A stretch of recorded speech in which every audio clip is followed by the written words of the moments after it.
bring it to somebody? Do you want to bring it over town? Well, I gotta control the fucking computer. Yeah, but I want to be over here.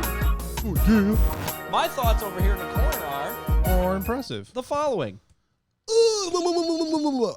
Nice. We haven't done this in so long.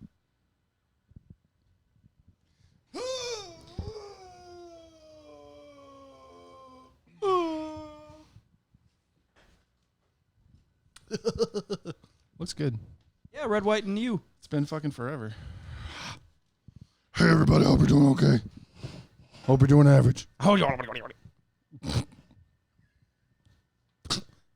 got to mention the beer with Platform and the opening night of Star Wars as news promo. That's it. How's your levels? Good? So if you want to... Sound good? Mm-hmm. Let me know if you want more side, some. That sounds perfect. Okay, here we go. I'm doing it. Okay, kids, let's go. There has been an awakening. Have you felt it? Snoke's dead.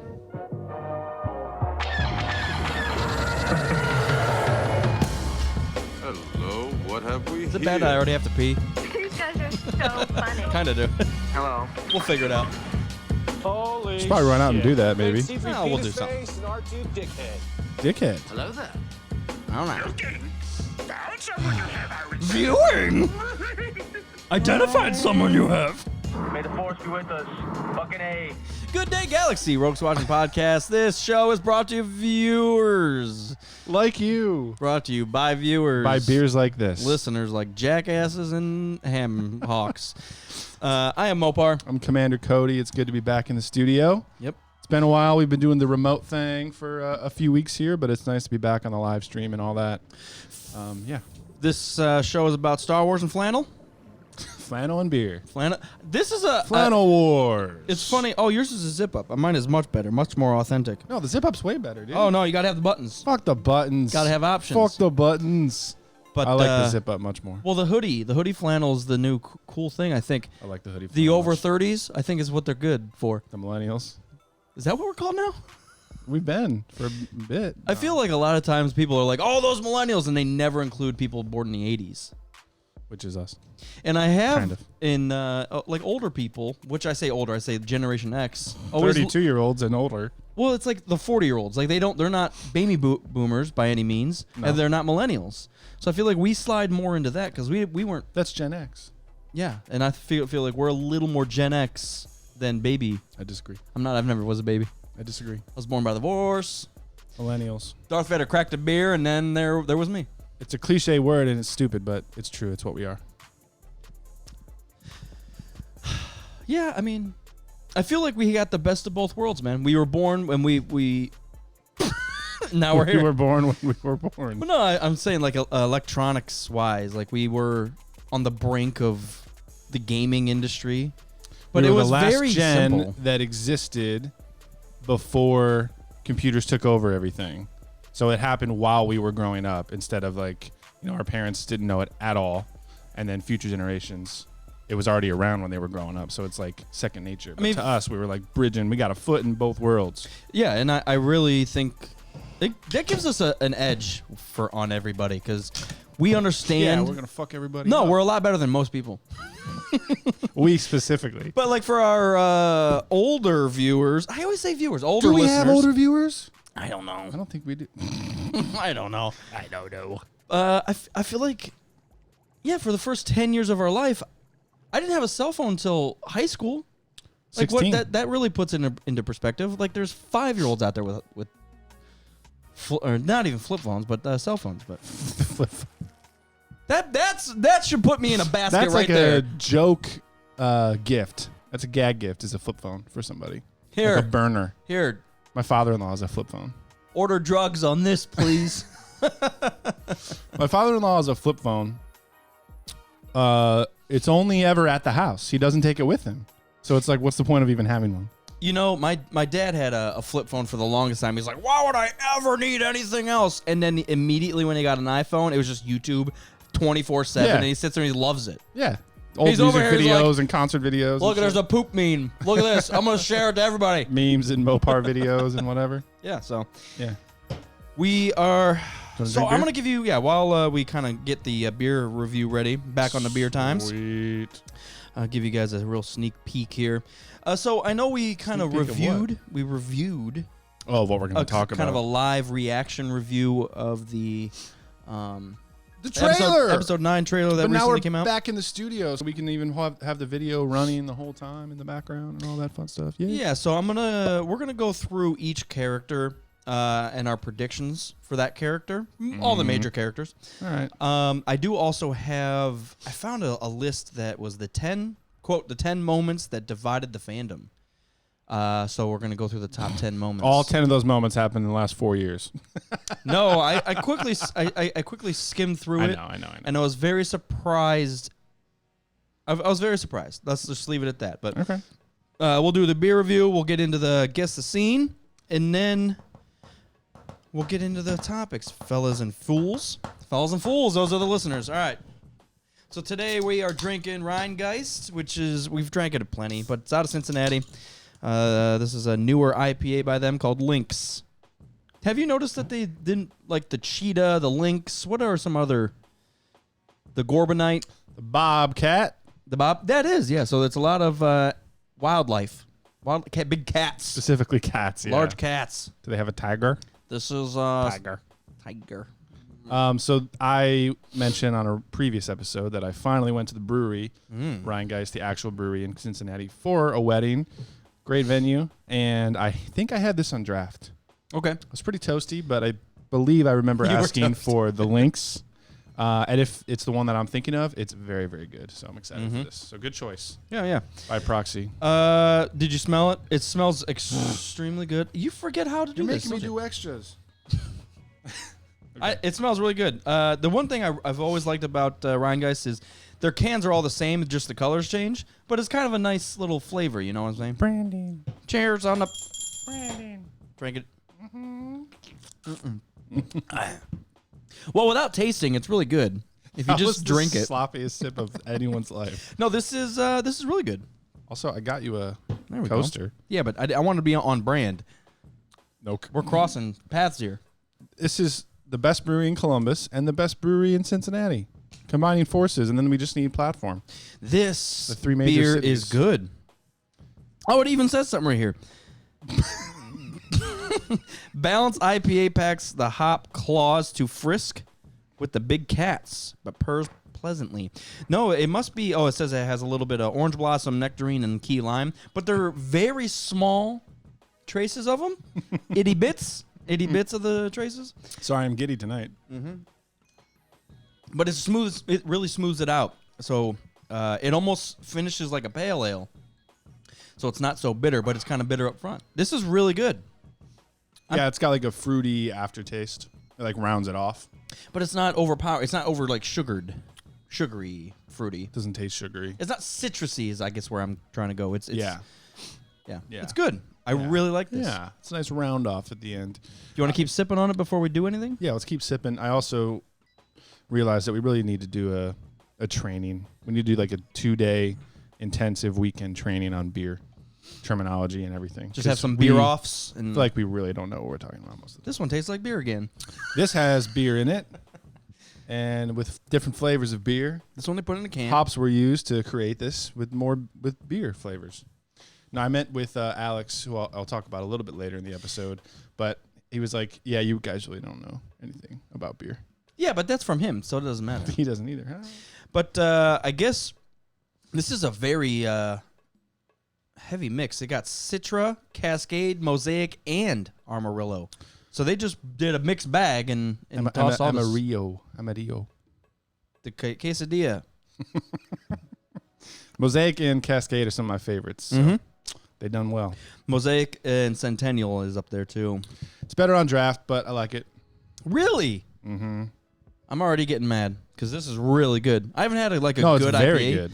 So I met, shout out to Dryly. I was in Connecticut last week, and I was able to meet up with him and grab a couple local brews.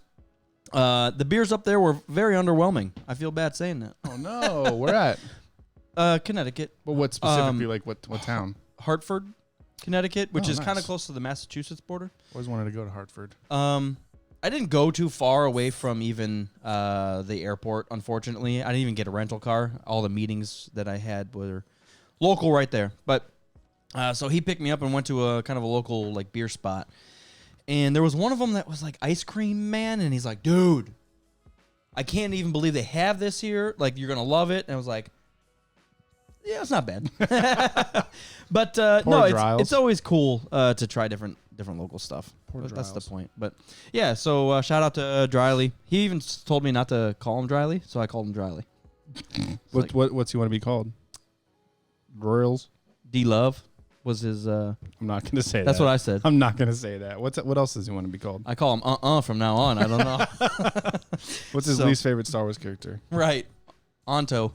Is that a bounty hunter in the What's a background? Star Wars character or species that starts with D? Let's just call him that. The devil ones. The Devorian? Deveronian? Deveronian? Dvorak? Devorek? No, Deveronian. That's right. Yeah, the devils. I will tell you. I will tell you. Man, I'm going to give this... I'm going into it. I'm feeling this. I didn't think I was going to. Yeah, see? Deveronian. Now, it says light with an H. Lithe? Lithe and bright? The fuck does lithe mean? I think they either misspelled light, L-I-T-E, or light as in Lithe L-I-G. is thin, supple, and graceful. So supple. The supple leopard. Supple and nice. graceful. Supple, big Yeah. tits. It also means big tits. And this is the Deveronian, so you were correct. Or I was correct, I should say. That's not correct. Yeah, that... you know what's weird? And we never talked about Everything this. about A New Hope. Yeah, it's all trash.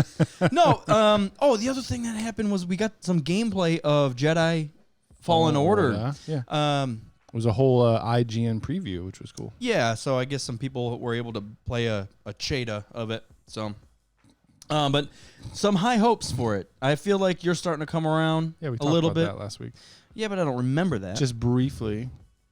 So we, yeah. I don't know where Fallen Order came from. We're talking about Deveronians. Well, so it was all wrapping around to a point that I'm going to make later about the the old sequel wraparound, trilogy that I feel like they have been lacking, almost along the same lines of the ship design. Like they haven't been. It's all the same. It's all the same shit. Well, one of This the one reasons has red. that I am excited for Fallen Order is that it is basically in the Clone Wars era. It's right at the end of Episode 3, so that'll be good because I love that era. Get some badassery in there. The thing that was exciting me most from the preview that I saw from IGN was not even the gameplay. It was the narrator was talking about side quests and upgrades and customization and all that extra layers, which isn't usually in those kind of surface level adventure games. And He also mentioned like similarities to Dark Souls, which got me very excited as well. Yeah, that kind of focus battle where it's The targeting system. Yeah, targeting system. Where you lock on the enemy and you have to dodge. It looks like there's attacks that you can't dodge. You have to you can't block. You can't block and you have to dodge. So even some of what's the new Souls people's game? Sekiro, which I haven't beaten. Yeah. But that kind of thing too, where you have to roll versus jump versus backstep versus block, and you have to kind of know the different combinations. So. But the options of, one, mobility, which may sound weird, but I saw some wall runs. I saw some crazy jumps. I saw, Which that was worrying me.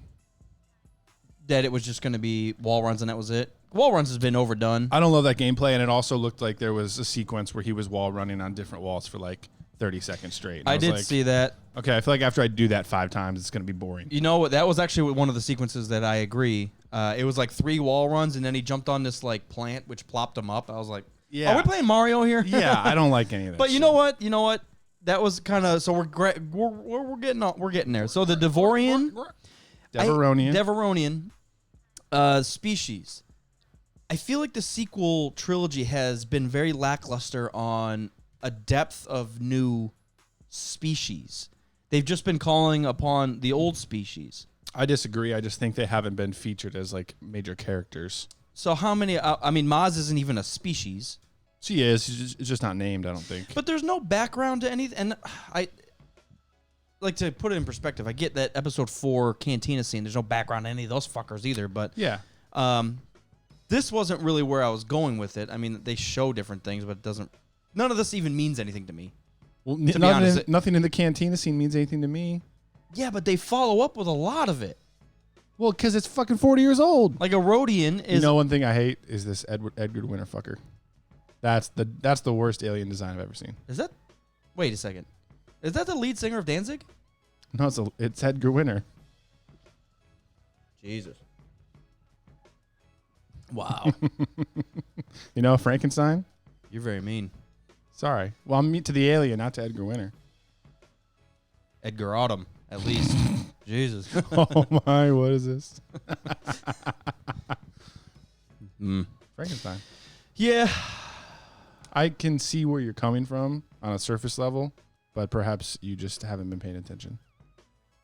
What's the biggest main character that we've had a depth of a brand new species and there's some background to it? Probably Maz, yeah.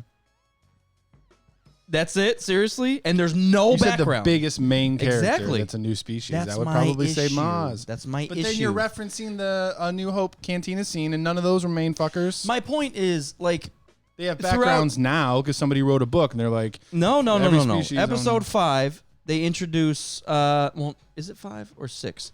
They introduce the Mon Calamari, and they're very important generals. Also, you want to know something? Oh, they built all these cool-ass fucking ships. Okay, I get it all of a sudden. Boom. They're a manufacturer of badass battleships or star cruisers or whatever the fuck you want to call them. Yeah. So there's some depth there. I automatically understand. You talk about the Neomodians. Boom. I already have an idea of who they are, their backstory. There's a lot of money. which I learned is the Neomodians, actually. I was pronouncing it wrong for forever. I'm calling them Neomodians. I don't give a I think this opera singer chick is definitely my favorite. And for how everybody hates Jar Jar, the Gungans are a badass species. The Gungans are cool. fucking awesome. Yeah. So there's a lot of like depth. What about to this the little characters. the blackjack dealer? You know what? I forgot I about like him. him a lot. You know what? Little frog dude. I like him. Scratch the screet. That's what he is. And the dog, like, I agree. Prequels are the best era. What do you want to say? but my point is, I feel like that's because there was a. What about this guy? Blue guys. Sorry. I watched a review of the gameplay of Fallen Order. Right. And the one thing the reviewer, YouTuber, said was, you know, they're stuffing like awkward, fun planets, flora, fauna, species in it that we're not familiar with, which Yeah, is brand new exactly where you need to be. Because Star Wars is really big. And we've always discussed that. Like, the depth of Star Wars is second to maybe only Mass Effect in some way.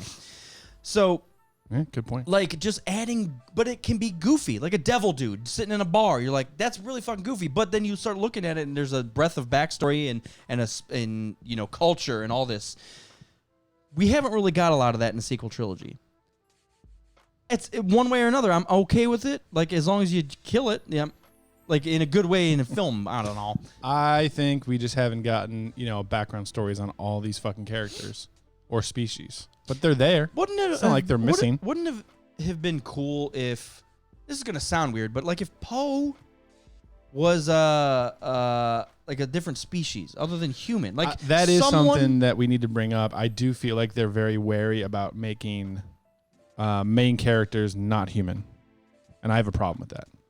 Like, See, are that we was- ever going to get a new TV show or movie where the star lead character is not human? And I think the answer is unfortunately no.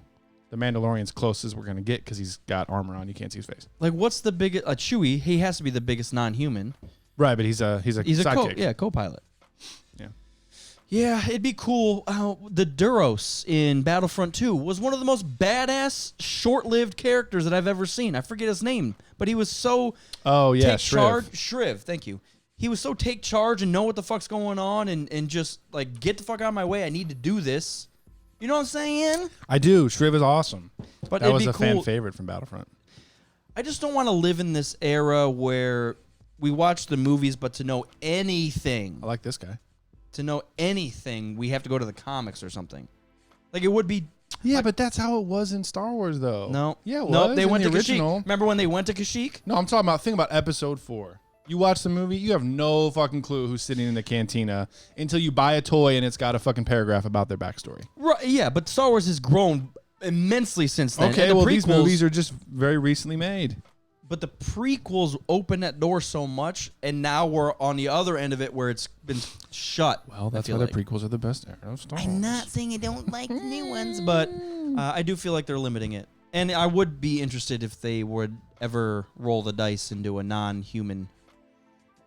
Like if Poe That's was, a major thing that I've been wanting. like if Poe was a Duros. Like let's just say that. Like I feel like they already had Poe as a backstory, and he's going to be tied into somebody, so they couldn't do that, unfortunately. But Let me take a look here. Force Awakens. Sorry, that was the weirdest burp of all time. what was the most recent movie you watched? Most recent movie I watched was Star Wars. Oh, the most recent Star Wars was Last Jedi, because I watched all 8 movies on the plane. I started episode 5. All 8 saga movies on the plane. Episode 5 was okay. Let's just look at the cast list and see the first character that's credited that is not a human. It's Maz. Yeah. And I guess Then Snoke, Snoke, if which if we you still want. don't know about his background. And then Chewie. Chewbacca double. I guess that's the interesting way to take it. It's just the credit order. Yeah, I mean, and that's went with what I originally said was Maz, Snoke, Chewie, Unkar Plutt. Yeah. What's up, Chris? Thanks for tuning. Yo, dude. So another thing, I'm giving this beer a 3. Tasu Leech. Tazu Leech. I never made a deal with Ganja Club. What are your thoughts as I, sorry for people that aren't watching, there was a Terminator Dark Fate banner on the background of IMDb as I was looking up credits. I'm less What are than you thinking? I'm less than 3% interested at all. I don't give a flying fuck. I am too, but then Tommy Boy was saying that there was a surprise screening of it and people gave it really, really good reviews. Who did? People that saw it with their eyes. I don't believe those people. People bought what he said was people bought a ticket for like to see Terminator 2 in theaters, but instead they showed this new movie and they gave it really good feedback. Like human beings. All right. Well, But I agree though, it just looks like a bunch of tropes. You know? it feels like, hey, how much money can we squeeze out of this one? Well, if we put Arnold in it for 20 He's been in all of them. seconds, He's been in all of them. 20 He's seconds, been in all of them. we'll make another 200 mil real quick. He's been in all of them. Yeah, I think the reason people are giving it a little bit of a chance is because James Cameron's back producing. So Yeah, I mean, I'm gonna give anything a chance. I'm just not. It's burnt out, unfortunately, and it might be a lot better than I assume because they're taking it back into a continuation of episode 2, but the T2 yeah. instead of them doing these fucking time travel. Oh, this one's in the future pack. It's the worst future in the beginning. Remember that? Where if I have to save my dad to make me alive, but if he doesn't do that, I'm still alive and I save my dad. All the time travel stuff is fucked, man. None of it makes sense. No, I think it's because James Cameron was not involved in those other sequels. So now he's basically saying, like, those didn't happen. Now this is number 3. Do you think Terminator said, "I'll be back," meaning a sequel? Another 4 sequels, apparently. 4 sequels, do it. I'm giving this a 3 out of 3. I'm really, really digging the links here. Yeah, I'll give it a 3. It's good. Tasty as fuck. It is really good. And I didn't think jumping back into beer, an IPA would be particularly. Oh, is this your revisit? Is this your jumping back point? I mean, a little bit. I mean, know I you had got a couple. I tried tanked a with couple. the Deveronian from Connecticut. That's what I'm gonna Yeah, I call had him. 2. No. Yeah, 2 2. kegs. That's included. Yeah. Did you see in the Patreon chat someone share this? I did. Yeah, I was gonna bring it up. So there's a little snippet of looks like a newspaper article, and it talks about kind of the future of Star Wars, and at this point, Revenge of the Jedi was coming out, I guess, soon-ish. So let's This was put like this 82, 83. Yeah, late 82, maybe early 83. And this article kind of talks about, like I said, the future films of Star Wars. So even back in the day. Oh, it was actually Deveronian fucker that said this. Yeah, Dustin. Will you stop? Sorry, I can't control like this. Please just download the file. Diglet dig, trio Dava. Chris says, we have some amazing breweries here. I'll have to send you some Jensen's sampler pack. Oh. Unofficially, we can't send it. No, depending on where he's sending it from, he's allowed. Oh, okay. It depends on where it's coming from. So yeah, we would appreciate that, Christopher. So if you're live with us, you can see the snippet on the screen. Director, and if you're listening, I'm going to read it. Director Richard Marquand's Revenge of the Jedi will be coming to theaters, blah, blah, blah, blah, blah, concluding the trilogy of Rebel Fight Against the Empire. The fourth film from May of 86 will jump back in time, detailing the rise of the Empire. So they're already, so this was actually in the newspaper in 1982, 83, that there's going to be a fourth, fifth, and sixth. Film. So they even have it kind of scheduled out. So the fourth one's going to be 86. The fifth and the sixth are going to be 89 and 92. We'll wrap up this prequel storyline. And then 1995's entry will pick up after episode 6, which will conclude in 99 and 2002. So we're talking, we were supposed to have 6 full films by 2002, when in fact, nine full films in 2002, when in fact we only had 5. Right, we got 6 films by 05. And then it says, Lucas assures us that the only main characters in all 9 films are the 2 robots, 2 droids. But this might be a nice send-off, because, I mean, after reading this, it would be cool to end it, because it's like Rise of Skywalker. Anakin created C-3PO and it was like the closest thing to R2. Outside of like Padme and Obi-Wan, it was Anakin, R2-D2. Well, I've always complained about 3PO specifically, but the imagery of the stories being told through the perspective of these 2 droids that got to see all this shit over 40 or 60 years it's very nice. Absolutely. I just get sick of. I mean, he's annoying, but he's supposed to be annoying, so he plays the part. Like even the characters in the movie are like, shut him down. God damn it. Plug him down. Reboot. Yeah. I don't know if any other Star Wars fans that are listening have heard this before. I had no clue. I always knew Lucas wanted to do prequels, but he wanted to wait. But I had no idea that, in 82, 83, he was already talking about doing 6 more movies. See, it's like, I feel like we both knew that there was other movies planned. I didn't know it was planned to this extent, that they had dates and a schedule, really, of we're going to do basically 4, 5, 6, 1, 2, 3, 8, 7, 8, 9. Yeah. I didn't know it was to that extent. I figured by like the mid-80s, he had like 1 through 6 written. And he was like, well, I might do this, might do that. But all of a sudden, 9 films, bitch. Yeah, I don't know the detail of which he had things written and like slated out. I wonder how much was written. Also, what the fuck is happening? Helmet Man over here. Just a weird shadow or something. Print it. Wow. I can print it. Revenge of the Jedi. Yeah. Man, that's such an awesome thing. What up, farm boy? We haven't seen you in a while or talked to you in a while because I'm off Twitter because it's a cesspool of fuckery and we haven't been streaming. So nice to hear from you again. Dislike most of them. Yeah. So yeah, that's fucking interesting, man. It's a cool point. I guess the majority of what we're discussing, or the reason, is all this was planned from the beginning from Lucas himself. The fact that the movies are coming out how they are, I would be like, it's all part of a plan. Speaking of, I want to see the Joker again. I've still only seen it one time. Hey, I've seen it twice. And actually, Gateway right down the street is doing a 70 millimeter viewing of it. So it's like kind of an old school. Yeah. You know what's weird is, why would you want to see a less detailed, kind of shittier version and pay more? You know what I'm saying? I get the... Because it sets the tone, Yeah, that it's shittier and you see less. No, it's like a different style, though. But no joke. It's like watching it in the theater versus in your home versus on your iPad or something. The setting's different, but visually you're just losing bites. I think there's something that has to do. Doesn't like Tarantino always film on actual film, no digital? I don't know. I don't know. I don't know enough about filmmaking, but I think there's something to like the warmth of the picture when it's actually cut to real tape instead of being digital. It's like the Black Album. Copied.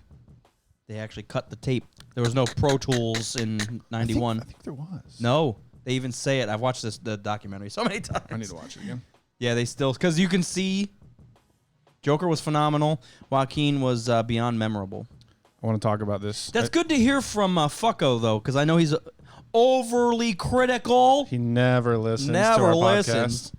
I built this Lego last week, and I just want to talk about it because it's massive. Guys, he's lying. It comes in 3 pieces. Wing, all of it. Comes in pints. Comes It's awesome. The thing opens. You can get people in the cockpit. It actually fires, so if you want to shoot someone in the head. It does. Let's see if I can shoot you. Oh, it's the other side. Sorry. Dink. Well, that's gone forever. It Never is firing on that. probably. And then the thing stands up, and then you can't see this until I bring it up, but the you can fold the wings down too. Holy shit. For Which is pretty storage. cool. So it gets all tiny like this. Whoops. Yeah, that So- is badass. Sorry, I just wanted to share it. It was a fucking masterpiece. It's my favorite ship in Star Wars. So when I saw, I think, Whoa. what? Bold. The Kylo Ren shuttle? Oh, Yeah? fuck yeah. Out of all the ships in Star Wars, Dude, huh? I've been saying that for a minute. I know it's cool. His command It is shuttle one of my is my favorite ship in Star It's Wars. one of my favorites. That, the Lambda shuttle, I love all the I was gonna say you don't even have it tattooed on your head yet. Not yet. Star Wars Celebrations in August. Neck tattoo next October. I'm just going to get both wings going up the side of my fucking head, and I'll put the cockpit like on my chin or something. Oh, man. Yeah. Help me. Jesus. You are my brother. That's how we fuck around here. 3 out of 3, man. I'm so excited. So what is... You just went so rapidly into that. No, that I mean, I completely Kylo understand. Ren's command shuttle is definitely my favorite ship in Star Wars. I'm not surprised. It looks like a Batmobile. I'm not surprised you're saying that because it is a badass ship. But like as I sit here and think, I could probably think of 20 more badass ships. No, you could not if you tried. First of all, the B-wing. And you know, Please get out. what's your thoughts on the X-wing? Like out of all the letter wings, what's your favorite? A, X, B, Y. This is the coolest ship there ever was. What's your favorite wing? A, X, B, Y. Upsilon wing. The That's my favorite one. W wing. Okay, out of all the Rebel wing ships, for me, it's a hard tie between the B wing and the Y wing. You know, I say B-wing a lot because, first of all, I like the battleness, the features of the B-wing. Yeah. But If I see it at the wrong aesthetically- angle, it looks like terrible. yeah, aesthetically, I would have to say either the Y or the X. I definitely like the newer X-wings, which is actually the original concept art. So like Poe's X-wing with the split engine, I like that a lot better than the original. I completely agree. Yeah. Yeah. So, Sweet. yeah, I would, if I had to pick one, surprisingly, it might be the most popular. It might be the X-wing. I have It's- a weird. Go ahead. It's cool that it has that low or close range and far, whatever you want to call it. Battle position. Yeah. I don't know. Attack mode. S-foils. Activate the S-foils. Yeah. What is an S? Good question. What is a? I'm assuming it's like a Strategery foils. it's like a spoiler foils. So you have better cornering. Strike. Strike foils. Yeah. That's a good. We learned something new. When engaged in combat, the foils spread open into an attack position. Yeah. I guess maybe it also separates the weapons. So maybe there's some cooling aspects because if they were right next to each other, it'd get overheated. But the split. I think it makes it more maneuverable too. Yeah, that's what I'm saying. It for aerodynamics in atmosphere that would make a lot more sense too. I think what was cool is in the X-wing miniatures game, there's an action to lock the X foils or put them back, and that determines how you can maneuver around the board Oh, nice. based on how they're actually like spread apart. That is really cool. Yeah. I have this weird thing where like I don't like whatever's like the mainstream thing, like Yeah, super annoying. Like the most popular. X-wings and TIE fighters, like, yeah, I get it, but I'm gonna fucking talk about Kylo Ren shuttle instead. or just the weird ships, like the Interceptor or the Naboo, B-wing or the something. Naboo Starfighter. Fuck yes. Fucking slick as shit underwater, bastard Lily. I love it. Bastard Lily. Pod racers. But that's why I like the Y-wing, because it's like 2 engines and just hold on in the middle. Like, but we're not even the fastest one. And hold on in the middle. It's not the fastest one, and I think in canon they're actually not great ships, but The Y-wing? they just look badass. Yeah. Oh yeah, absolutely. They're so slow and sluggish. Even in the games, they're terrible. Yeah. But the Naboo Starfighters are pretty agile, and of course the A-wing is so fucking sick nasty. Like if you get a good pilot behind an A-wing, that's all right. That's what I want to fucking see is Poe behind a non-X-wing. And I know we saw him in a TIE fighter for half a thing, and they got shot fucking down. But we've seen him be fucking badass in an X-wing. I Yeah. want to see him in another ship, just destroy some ship. Yeah. I like when he flies the TIE fighter in Force Awakens. It's badass. I've always liked the ARC 170s. I agree. There's so many ships I needed to get a reminder. I like the Jedi Starfighters, but not Version 2. even near my favorite. And I've never liked any of the The droid ships? Yeah, I've never been a fan of the droid ships. Do you like the Jedi Starfighter version 1 or version 2? 2 by a lot more. I like them both for different reasons. Yeah, the A-wing it's so simple. It's so like 50s vision of a It looks starship. like Speed Racer's thing without tires. But then you look at it and you're like, that thing looks like it goes fast. It's pretty cool. It looks fast sitting still. Yeah, I don't know. The B-wing is badass. It is. You know what's a nightmare? The bombers from episode 8. Yeah. The submarine things Yeah. with fins. Oh, that looks so slick too, man. Submarines with fins. No, they're cool. I just love how that's one thing that Star Wars has always gotten right is that every planet and like culture has their own style. Like the Naboo Starfighter makes so much sense for Slick, Naboo. hot, All yeah. of their stuff is like either ancient art and architecture or it's brand new sleek ass technology. Like even their pistols that you see. That's very true. I love that.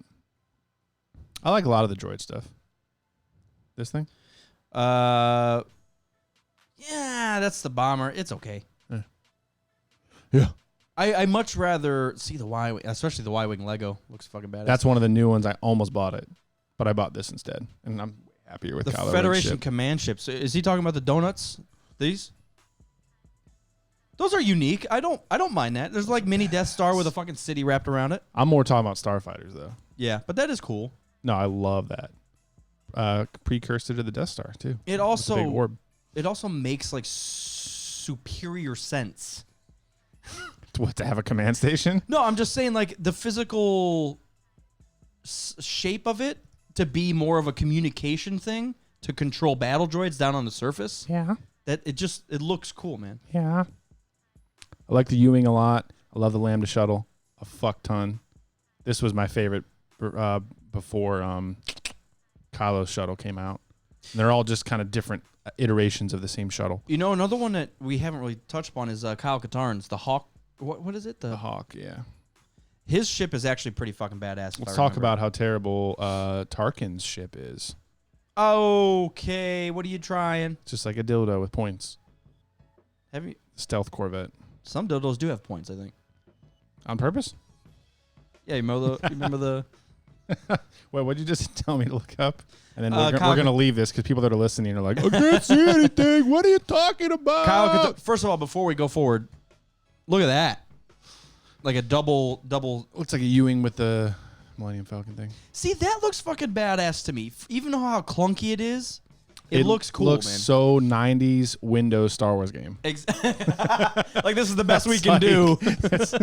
That's the best way to describe that. But I agree. But I don't know why. It's so unique. No, I like it. It's cool. You know, it's like a very, very extreme rough version of the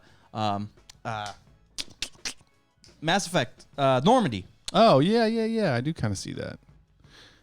One of my favorite things about playing X-Wing was people doing custom paint jobs and everything. Like, looks pretty badass like that, too. Yeah. We're talking about That's the cool, too. Kyle Katarn ship, as we said, but it's called the Hawk 290, and his ship specifically is called the Moldy Crow. Whose is that? That's Kyle's ship. That's what it's called. Whoa, no. That's like the name of the ship, like the Millennium Falcon. No. Yeah, Really? I'm pretty sure. How many Kyle Katarn games I've played and I've never heard the Moldy Crow? That's what it says right here, dude. I get the wrong thing that you clicked on, but wow, I would have never guessed that. I thought it was another bird thing. I know crow is the a name bird, of the but ship is HWK 290. yeah, but I thought it was the goddamn devilish sparrow or some shit. I don't fucking know. Devilish, evil pigeon. Evil. All right. Moldy Crow. Yeah, there it is. Says it right there. Yeah, that was always cool. Always with Jaina behind the fucking wheel. Jana? Jane? John? Jin. No. Ursa. What was the female in the thing? You're mixing up your canon legend, bruh. Jan Ors. Jan Ors. Because that doesn't make any fucking sense. All right. Or does it? We got to get into Guess the Scene. We don't have to do anything. 274. I just saw it in a blink. 274. We haven't done episode 2 in a minute. We haven't. True. Have we ever? Yeah, we have. We've never been close. We don't have to do anything. So when Commander pulls this shit up, I don't need. we're gonna be episode 2, 74 minutes in. What scene is happening in that movie? You know, it's impossible to say. Let's just guess. There's lightsabers. That's a. Bold. There's almost no lightsabers until the like, end. The end. Last 10 minutes. So we're talking about an Well, hour and 14. No, because he murders all the Tuscans with his lightsaber. They don't. They're barely. They don't. They're not people. They don't matter. They're not humans. Are they? No, sand people are humans. I know. I'm kidding. There's some deformed human, aren't they? I thought they were just like nomadic humans in a cult. Sorry, you guys haven't seen this. Episode 274. 1:14, an hour 14. And that was the original longest one, 2:15 or something like that. Yes, it was. So, by the way, for those who are listening for the first time or haven't remembered, Or hate us. we're guessing the scene. So, episode 2, 74 minutes in. What is happening? You guess. We'll pull it up and we'll verify. And you get a prize. The prize is you get to continue listening to the show. So, hope you win. Otherwise, we're going to lose listeners. 2 Med 2. What's going on, man? I haven't seen that name before. Welcome. Huh. Guess the scene, 74. What up? What's halfway? What do you think halfway is? He goes and sees the clones. He fights them on the the landing pad. Django. Obi-Wan fights Django. I think, halfway, I would say, is right before Obi-Wan and Django leave Camino. Do you think we're after Naboo? Well, they're still on Naboo for a minute. Where her tits are flying? Oh, no, because then they go to Tatooine, and that's when they get the message, the distress call from... I just watched this on the plane, and I'm trying to think of the order of things happening. Naboo's earlier, and then they go to Tatooine because They're on searching for Naboo, shit. and then Anakin gets the bad nightmare about his mom. And he goes then there. while they're on Tatooine, they get the distress call from Obi-Wan. That's Right. the order it happens in. Right. So I'm saying it's right about when Django and Obi-Wan fight, and then they leave Camino. So I'm gonna say the fight scene on Camino. Fight scene. They're duking it out. I'm gonna guess. I'm trying to think of the in-between scenes, like Dooku talking to Sidious. By the fucking way, if you haven't read Queen's Shadow and you're a Star Wars fan, especially a prequels fan, so much background into Her ships and shit. Padme and the Queen and all the body doubles they have and all the Wardrobes. secret shit they do, and they have like bulletproof goddamn wedding gowns and shit. Lingerie. It's really interesting. You can't pierce my lingerie, bro. Can't pierce through this, bro. You see it? Yeah, I'm saying the fight scene. What's your guess? Hurry up, dude. Hurry up. You better say it. You know, Say I'm gonna something. guess. Padme and Anakin are landing on Geonosis. After they get the distress call. Yes. Okay. Because I feel like that end sequence, there's a lot there. I think you're a little too Late. I think so. Yeah, I agree, but that's why I'm. But I'm guessing it anyway. I literally can't think of like 20 minutes before that. Like there's stumbling through the Droid Factory, but that's after that. True. Yeah.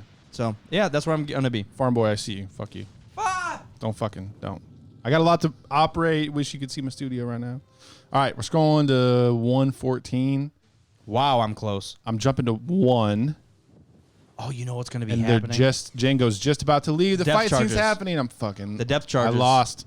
The sonic charges in space is what's gonna be fucking Yes. happening, isn't it? All right, so 105. Anakin and Padme are already on Tatooine. Oh, I'm close with my second guess. I'm gonna be way off. Oh, they're still on Tatooine. 114 is right after they bury. No, Is it right after they bury her or right before he takes off? she looks like Leia there. Yeah, she does. Oh, I think it's right before he takes Yeah, off. he's taking off to murder. Cool. It's they hug each other. He first lit the sky on fire with his mind. I was gonna Did you say see that? he leaves in the daytime and all of a sudden it's like, oh my god. How did he go to Mustafar on a speeder like that? Yeah, so Anakin and Padme are saying their goodbyes before he goes to murder the Sand People. That's 114. That's a cool little speeder too. Yeah. While we're on badass. the ship design. The imagery in this movie is really good. Like all these shots are And- amazing. I love and- that. What? The fucking score, man. Yeah. It could be them drinking in the cantina. You're like, fucking drink.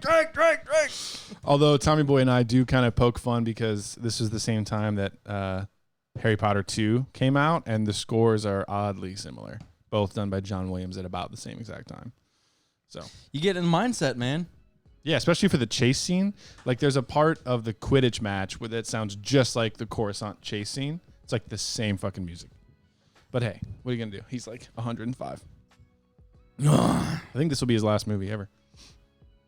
I hope it is. It's his last Not Star in- Wars movie, but I think last movie ever as well. I think Lawrence Kasdan also said this is gonna be his last. The writer? Mm-hmm. Fuck him.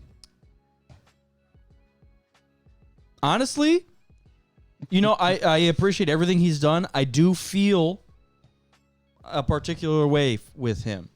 I feel like he might be holding.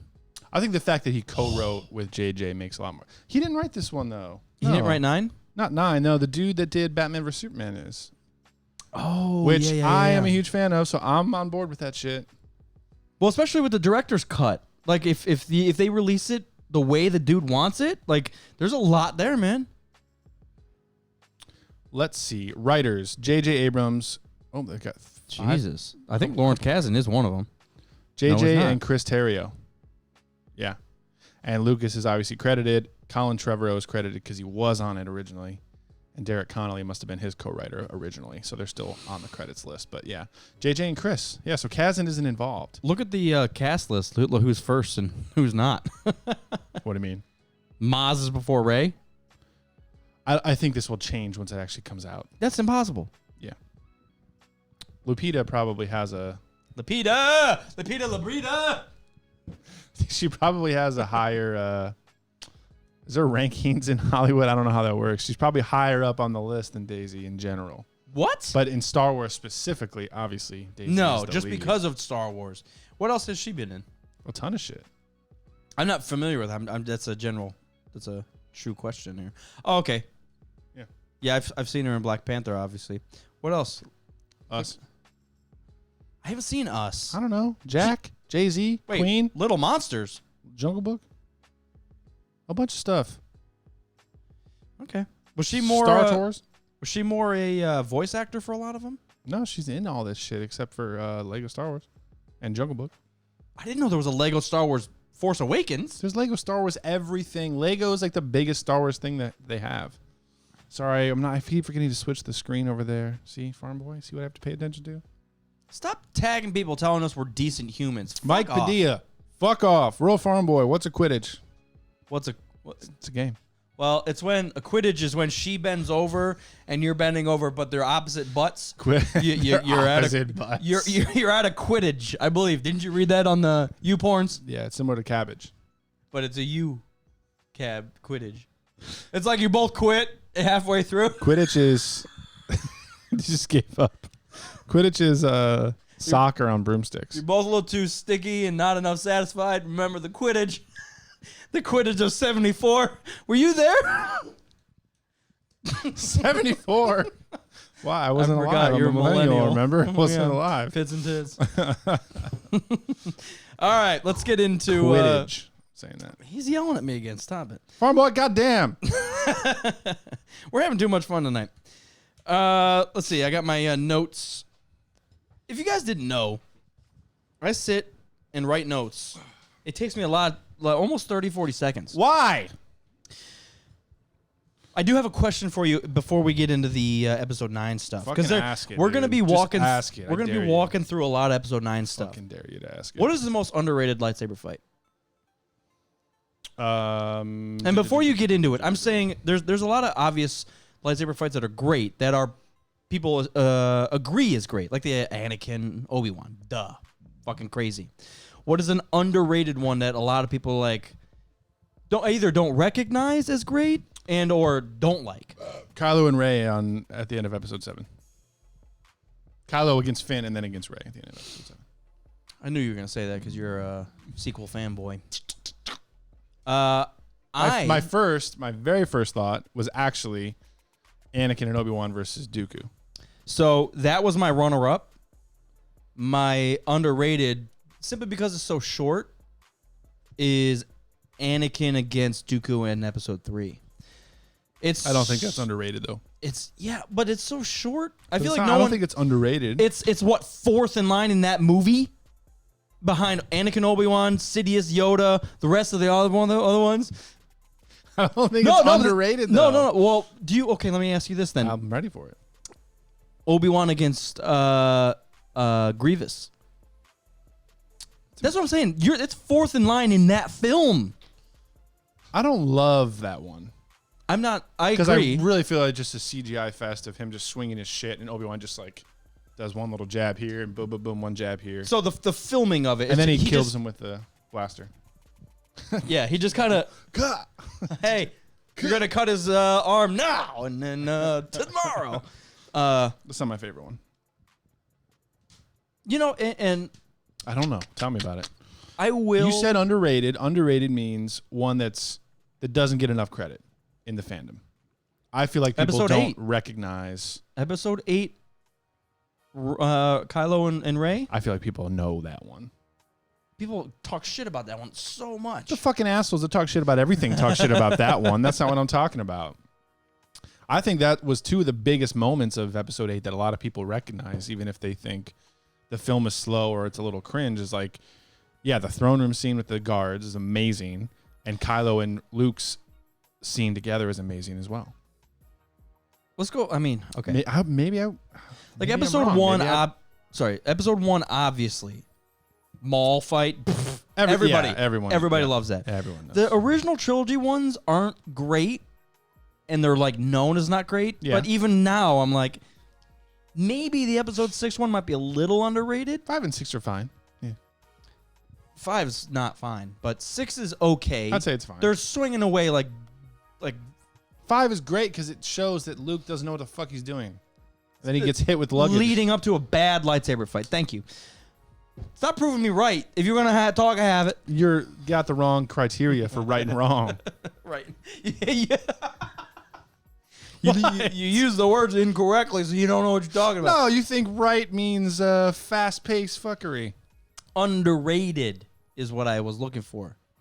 I think that one is underrated because your first impression is, oh, it's not that great because Luke doesn't know what he's doing, so it's kind of slow. But if you look at the whole fight and like the purpose behind it, it's like, yeah, Luke's being schooled by his dad. You know what's impressive? Most impressive when he jumps up and jackhammers his head into the fucking roof because he doesn't know what the fuck is happening. Crawling around like an Ewok on this fucking Also, ceiling. he's throwing tin cans while he's up there. You just hear, you're like, dude, totally trashing Lando's facility.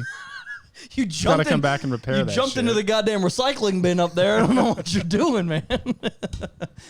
Oh shit. You know, I still will sit. I love the action. So my first inkling was the episode 2 Obi Kenobi Anakin. Would you separate that from the Dooku Yoda? Yeah, I'd say those are two different ones. That one, I mean, that one's not underrated. Everybody was, well, at least back then, they're like, Fuck, Yoda has a lightsaber. oh my God, Kane, lightsaber Kane. Did you see it? That's how it happened. I didn't hear anyone say that back then, but I know what you mean. Oh, man. All right, cool. Yeah, I'll rest on the 20-second Anakin Dooku. Let me just the jump flow back of it, to, too. Let me jump back to episode 8, though. Would you say that Kylo versus Luke is a little underrated because it's not really a true lightsaber fight? Would you say that people are like, don't quite recognize that one as a true lightsaber fight? Maybe I'd pick that one as my most underrated. I wouldn't even call it a lightsaber fight. Yeah, but that makes it fucking sweet. How are you going to have a fight when one of them's not there? Good question. Ask Kylo. He's fighting with himself is what's happening.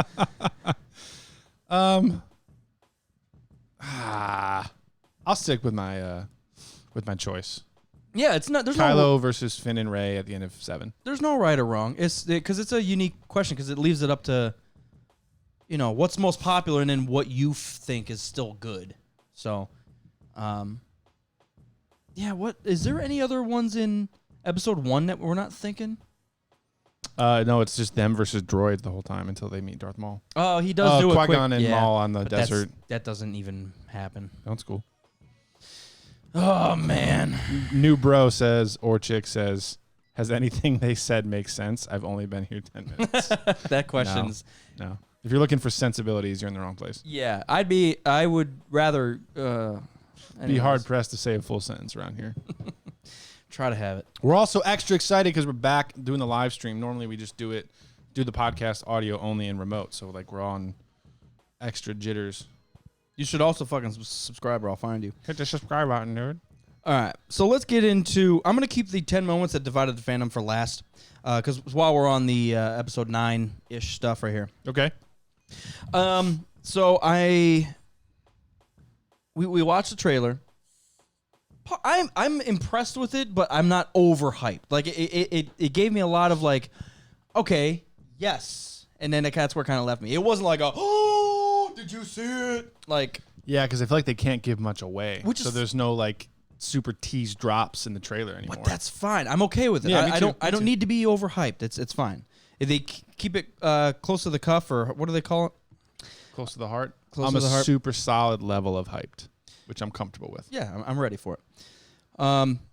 What is your ballsy prediction for episode 9? And something that there's been a lot of theories already. We've seen a decent amount of teaser footage, I'm trailer trying to footage. stay away from most of the theories already. But what is your ballsy prediction? What is something that you don't think they will do, but that could happen? Ballsy prediction is... I have a crazy one, by the way. Huh. So I guess let me give you some examples. The first one that pops in my head isn't ballsy necessarily because I've said it before. I just have a feeling that that's what they're going to do because it's Star Wars. That like a redemption story, you're saying?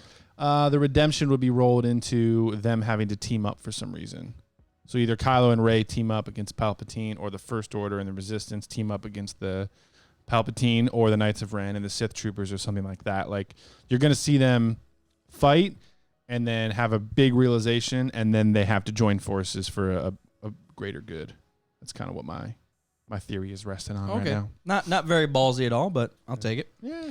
I have a crazy ballsy one that Palpatine's no not there one, at all. 0% of humanity is thinking this. I might be thinking it to say. What if Leia survives? I think they've already said that she's not going to, What if she does? unless they're misleading us. We all assume. No, I have thought about that. We all assume, obviously because Carrie's gone. But what if the Rise of Skywalker is somehow she lives, and that's kind of the send-off where we can't do any more movies with her for obvious reasons. But like that's it. It's her and Rey, or her and Kylo, whoever end up being alive. What if that's it, man? What if her and Kylo are the existing, like somehow Rey dies, Rey and Kylo defeat Sidious, Rey dies in it, Kylo ends up being an apprentice of his mom. Gets redeemed and he gets welcomed back into the family. Yeah, yeah, that's pretty ballsy. It's way ballsier than mine. I suck. I just think I don't know. I don't know. Yeah, if Leia lives, that'd be crazy ballsy. Yeah. Crazy ballsy. Especially with all the stuff around it where they delayed certain scenes and all that, and they twisted the films around to make it make sense up from a certain point of view. With 8, where they're using cutscenes from 7. Yeah, they CGI'd her into 9, which looks fantastic, by the way. Very tastefully done. Yeah. So yeah, my shit's not very ballsy, unfortunately. Yeah, you're terrible. All right, I'm gonna walk through what we're gonna do here. What we're gonna do here is we're gonna walk through each character, and the question simply is, what is the outcome after episode 9 of this character? Okay. Hit me. Rey. She restarts the Jedi Order. By herself? Yes, but in a much smaller scope than what we saw in the prequels. Will there be a rule of 2 with the Jedi? We talked about that last episode. I don't know if it's going to be rule of 2, but I think they're going to pass it down on a smaller scale and not start like some giant academy on the major planet. Yeah. Well, I mean, that's kind of the only way she knows, like academies, orders, councils. That's not a part of her mind. So, same with Luke too, but then he went and did that, and it didn't work. We don't know exactly what he did, but he didn't know it personally, but he knew the history of it. Yeah, because he knew his dad and Obi-Wan and Sidious and Vader and all Master Yoda. All right, Poe outcome. Marries Rey. Not marries in the movie necessarily, but like him and Rey fall in love. They bang. And that's how the second orders begin. Maybe. Finn. I want to say dies fighting, but because that didn't happen in 8, they didn't give us the I think he'll live. satisfaction. So I think he lives. Yeah. What do you think he'll be an important piece in episode 9?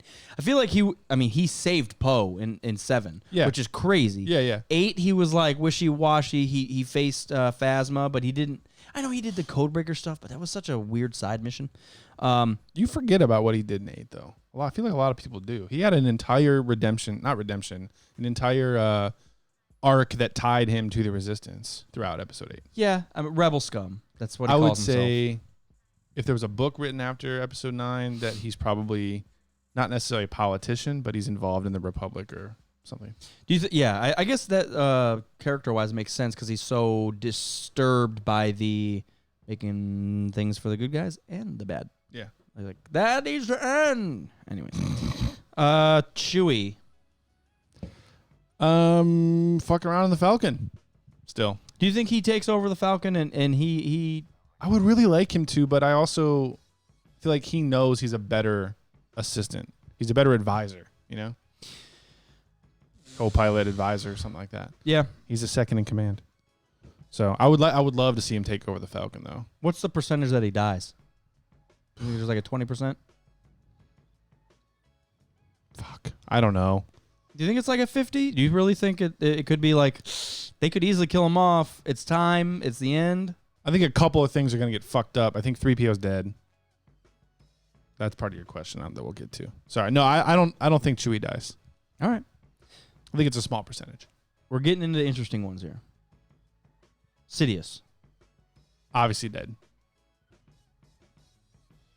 I have foreseen it.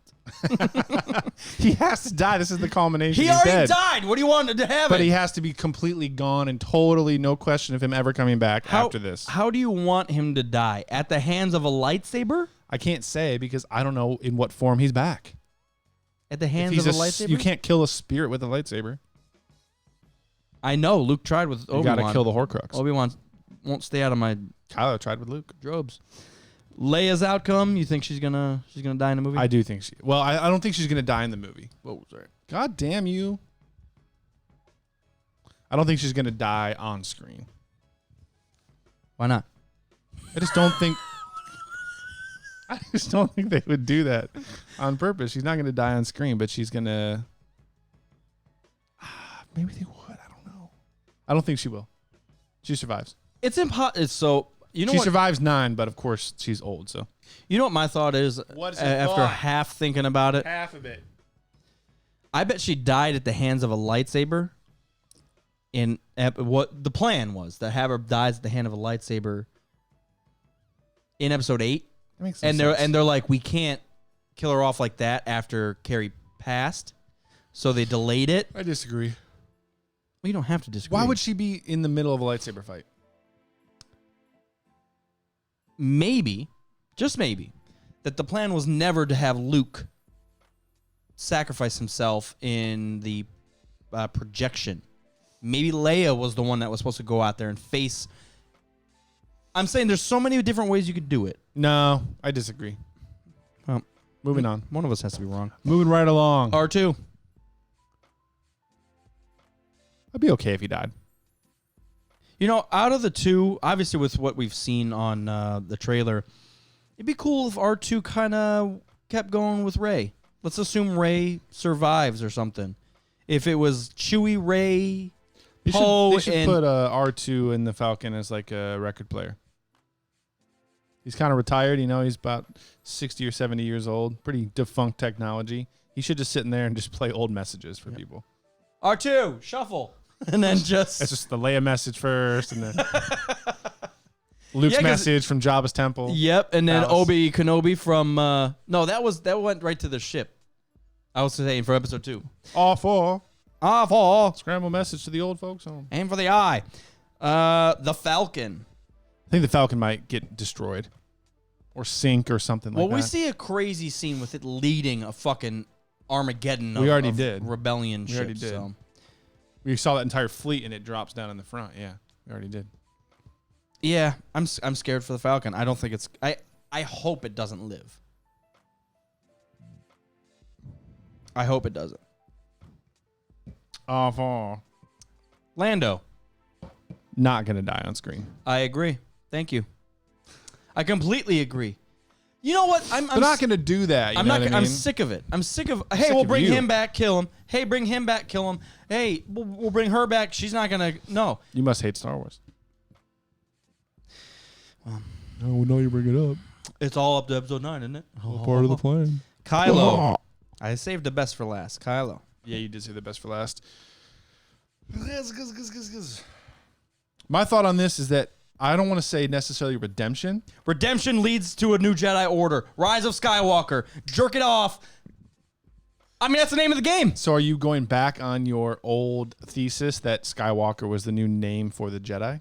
It is. He is a Skywalker. Yeah, but that doesn't mean he has to rename the entire order after his own fucking last name. Enough of the gruff, bro. It's not even his last name. What I was going to say is I don't think he's going to be redeemed, but I think he is going to full halt his evil takeover of the galaxy to fight Palpatine because he realizes that that's a giant, big, evil, fucked up threat. Do you think there's going to be like a wait release? Like, let's just say Palpy dies. And all of a sudden there's like a realization in Kylo. Like, what am I doing all this for? Like, I've been... Yeah, like this. Like, even I don't want to end Snoke- up like that fucker. Well, yeah. Like, Snoke was manipulating me. We got rid of him. He was manipulating me. We got rid of him. Like, what am I doing this for? Beer. See, this is... I don't know the reasons, and no one does yet. Why is Snoke evil? Why is Kylo pissed? Like, okay, you could say he was upset at his dad or something along those lines. He wanted the power. But, like, what? There's no reasoning yet that we haven't... There's no hard reasons. So, I feel like there has to be some manipulation from above. Like, Palpatine. Like, it can't just be, I'm mad at my dad. I killed him. I'm still fucking mad, though. What are Kylo's reasons? From what I've gleaned, there's a couple things. One is trying to live up to the name. He's related to Luke Skywalker. And his dad is a famous smuggler. But the only way he doesn't live up to the name is through Snoke, and he killed Snoke. No, I mean, the reason that he kind of got corrupted in the first place was because there was so much pressure on him because of who his parents were and who his relatives were. And that's part of why Snoke was able to get into his head and start fucking with him. It's because he was insecure about things. That's So, but I don't know his main reasoning. yeah. I think it's because we don't know enough about Snoke yet. Well, I just think everything will be solidified in 9. Obviously, the answers we will most get things, answers. yeah. We will get answers. And there's gonna be like the whole episode 8. I can't believe Luke attacked Kylo when he was the leader of the New Order and all. Luke would never do like. There's something there that they haven't given us. No, they already gave it to us. They gave us one side, then the other side, then the truth. Yeah, which he still attacks him. That's the whole thing. No, he draws his lightsaber, but then he changes his mind. Oh, that's right, and he holds it and looks. But then Kylo wakes up and sees it, thinks he's about to attack him. There's He does the whole spiel about he was shameful and all that. There was some wishy-washiness, man. I'm just saying, from a certain point of view. And consequence. Now, one that I didn't have on here that I 3PO. Or did you already say 3PO? Well, 3PO. I skipped over him because that's right. you had Too. mentioned. I did kind of bring it up. Yeah, he's gonna die. They reprogram him as a Rambo, and he dies. As Rambo, John Rambus, John Rambus, C3 Rambus. C3. All right. My last one was a cameo that you would like to see, and obviously Lando doesn't. Qui-Gon Jinn. Qui-Gon Jinn. Really? I mean, I wouldn't be mad as long as it looped around to. No. Sorry, I don't know why I went there. I was thinking of the Kenobi TV series. Anakin is the cameo that I want to see. Sorry, I got way too excited. I was just talking to somebody Anakin, about huh? Disney Plus, so I had the Kenobi series on my mind for a second. No, I think for episode 9, yeah, Anakin's the cameo that I want to see. What if they CGI young Anakin, slave Anakin? Why? The child? Get out of here. I would kill that. That's the most innocent version of Anakin. First of all, the prequels are the Jedi twisting Anakin. The original trilogy is the Sith twisting Anakin. And now we get to the purest form of a slave kid who's just trying to make the galaxy a better place.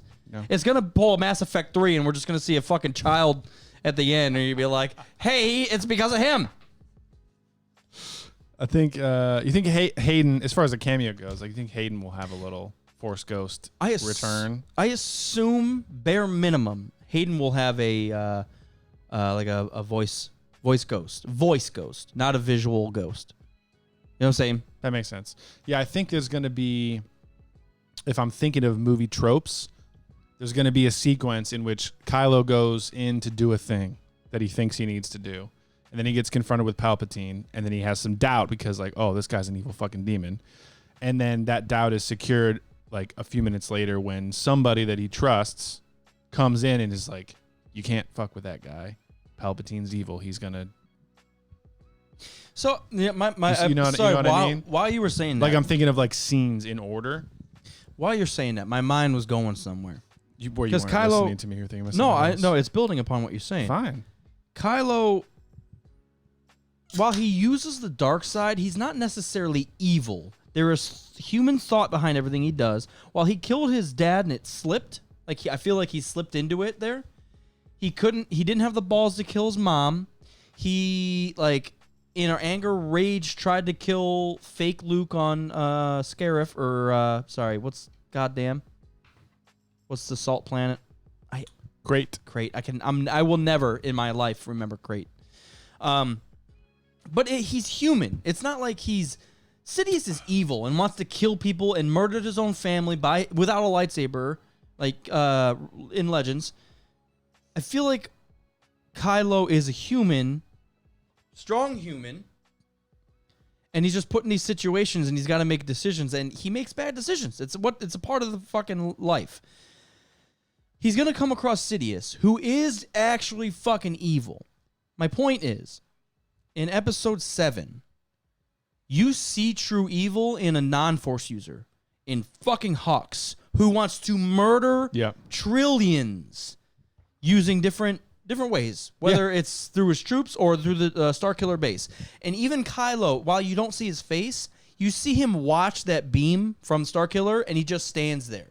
Yeah. And from my This point is of not what I signed up for. from my point of view, it's like, what the fuck is happening? This psychopath, the First Order. You're like, Well, I also think that Kylo has control in the First Order because he's obviously he has the Force. Like he's stronger, yeah. He's stronger. People can't fuck with him. But I don't think he like left Luke's Jedi Order to like command an entire force. Like I don't think he wants to be a general or even supreme leader. Like he's not there for that. He's there for Snoke, and he's just kind of rolled up into the First Order as a result of that. But let's put this into perspective, because look at Vader and how Tarkin was. Tarkin was ruthless. And while we like to look at Vader as a fucking savage demon, He was. He was never a kill for no reason. You fucked up, dead. Yeah, I don't know if I would say no reason, but just like but there was carelessly. Well, there was a lot of more like vengeance into it. And It was just like, you forgot to file this paperwork on time. I'm going to choke you from across the galaxy. you fucked up my plans of finding my own son. Yeah. You're dead. There's revenge in that already. There's a reason. He Yeah, wasn't going around murdering to murder. Hux is murdering to murder. That's his job. Well, I wouldn't say that. Like, he's not a psychopath. I think he's buying into the same like political views and dogma of the First Order, where like they're trying to remove some threat or cleanse some part of the galaxy or something, and he's kind of motivated by that. I mean, he takes it over the edge. I'm just saying, I don't think he's like Charles Manson, like just wants to kill people for the fuck of it. Hux, you're saying? Yeah. Oh, I do. Yeah. I think there's more. I think Hux was closer to Snoke than even Kylo, and I think Snoke saw the potential in Kylo, and he never lived up to it, which pissed Kylo off, obviously, and was maybe even a way that Kylo was able to manipulate and kill Snoke. Because I feel like Snoke was like, this dude ain't getting shit done. Yeah. He's worried about his mom, his dad, and all this bullshit. Hux can blow up seven planets in a fucking stroke. Swift stroke. But Kylo has so much potential that like he overrides that. That's what we saw in that comic book. Like, yeah, he has some fucking issues because he's conflicted with his parents, but he's also so strong that he can just have that moment, be conflicted, and then wreck everything and just be back in full dark side mode. And Snoke's cool with that. What I think is going to happen is that there's going to be this triangle between Hux, who once controlled the First Order, Kylo, who has control but doesn't necessarily want it. He just wants to do Force stuff. He wants to find Rey or whatever. He's interested in his past, man. He doesn't care about future. And this Allegiant General Pride dude who looks like he's from the Empire side of things, which is maybe the remnant or one of Palpatine's contingency plans, or maybe he has like old school Empire philosophy. I think there's going to be a struggle between those three things, all trying to take control of the First Order for different reasons. Like Kylo just wants to use him as a tool for him to find dark side relics and hunt down his grandfather and like commune with the dark side or whatever. Hux wants to take control of everything. Pride wants to reinstate the values of the Empire. What if there's a Star Forge and that's where the fucking thing comes from? That'd be cool. Malak shows up. Yep, that's great. I don't know what it is about that. Like, the super weapon isn't a gun. It's a fucking factory. Yeah, and you're like, that's a badass. what? It's badass. And it's just never ending. Like Reapers just coming out of assholes. It's just like, you ain't got to have it. That is one issue with Star Wars, is like the need for a giant super weapon that people have to destroy. Palpatine is the giant super weapon in 9. Yeah. Like, we don't need a Death Star 3 or something. Death Star 4, I should say, at this point. Ooh, Rural is throwing punches here. What does that even mean? We're back on the first live stream. Why are you talking shit about me? Why are you so mad? Officially I don't banned. pay attention. I'm way off point. Oh, fuck me, right? Yeah, but seriously, you need to get your hair back on point. I'm way off point with what? My hair looks great today. Shut up. I get it. What am I way fuck off off. point? I'm thinking that there's going to be a power struggle, and that's going to be part of how the First Order gets taken down, is because they're too worried about their internal shit, No. and the Resistance has an opportunity to. No, that makes a lot of sense, because you get a triangle like that. Two sides are gonna fucking team up, Right. and you're gonna have Exactly. you're gonna have probably the First Order and the Resistance, and they're gonna have to do something. And there's that shot of General Motherfucker, and Hux is there with him. Where's that full shot? Yeah, I mean, there's the half of it. Where's that full shot? Here's a part. There it is. Yeah. Like, Hux is there. I just have a strong feeling that he's going to try to team up against Kylo Ren and take control. Why do you need 3 panels of the same DVD player? Just in case. play, stop, and fast and forward. Fast and forward. That's a great shot too. Why is he sucking in his cheeks? Is this on Instagram? Because he's supposed to look like that old. He looks like Tarkin, kind of sunken cheeks, old evil British guy, English guy. He's going for likes, bro. That's all he's doing. Yeah, got to look thin about it. Ooh, it is always fun going back and looking at the old Vanity Fair. Vader's Star Wars completely photos. covering up the second word of it. Vanity. Vanity. Oh, sorry, Vader's in the picture. Get that fucking thing out of here. Awesome. Yeah. I don't know. What am I way off? Most of your thoughts. That's all. What am I way off point about? Tell me about it. I want to recant. All right. So I have. Your last thing. No. No, I honestly think I do think that the issues. The Resistance is aligned on what they need to do. They're such a small band that everybody's totally teamed up in the same direction, and it looks like they're going to get some backup and some support, and they know what they're about. The First Order is stronger, but they have the internal conflict because Kylo's trying to do one thing, Hux is trying to do one thing, and then we have the entire Imperial remnant, if they show up, which it looks like they will, probably want something totally different. My nightmare. Internal struggle. My nightmare is that the Falcon flying in front of a Legion, whatever the fuck you want to talk about, and But I don't make sense. you don't have to say words to make sense. We've all learned that. I hope that armada of Resistance rebel ships and the crazy amount of Imperial ships is not a vision of some type. I swear That's not gonna happen. to Lucas, if you do that shit, No, that's not gonna happen. They're gonna fight. They're duking it out. What I think is gonna happen is Do you see- the Armada's gonna show up like, yeah, the Resistance has this shit, and the Falcon swoops down, and the Falcon gets taken out first because it's right in the front, and that's how it dies. And then you have a moment of like, oh, this is fucked. what if it's Kylo in the front? And it Something flies like that would be and cool. flies through the remnants of it. That'd be cool. Like in Episode 6 when they realize that the Try whole, spinning! the whole fleet is alert, and they're just like, how could they know we're coming how could the shields be up if they don't know that we're coming or whatever? Something like that. Like the whole fleet's ready to roll, and then there's one little backtrack moment of, where the enemy almost takes the edge. The Falcon gets totally destroyed. That's how it goes out. But then the Resistance, counters, and they end up winning. Just popped in my head as you were rambling. All right, so what's I've never your rambled. last thing? Last thing. I came across, and I'm going to ask you to pull it up here. A news article. Once again, I shan't. a lot of this is just based off of going to Google, searching Star Wars, and clicking news. So Screen Rant put out an article. Not Screen Rant. Star Wars 10 moments that divided fans. So try to find this. this. Fucking hate Screen Rant. They had a decent, most of the time I don't like them as well, but recently, there we go. Okay, sorry for giving them clicks. They're gonna make money off of our ads or whatever. It's going to be down, and then you'll click start now. Yep. No, just click start now. Or we can just ruin everything. There we go.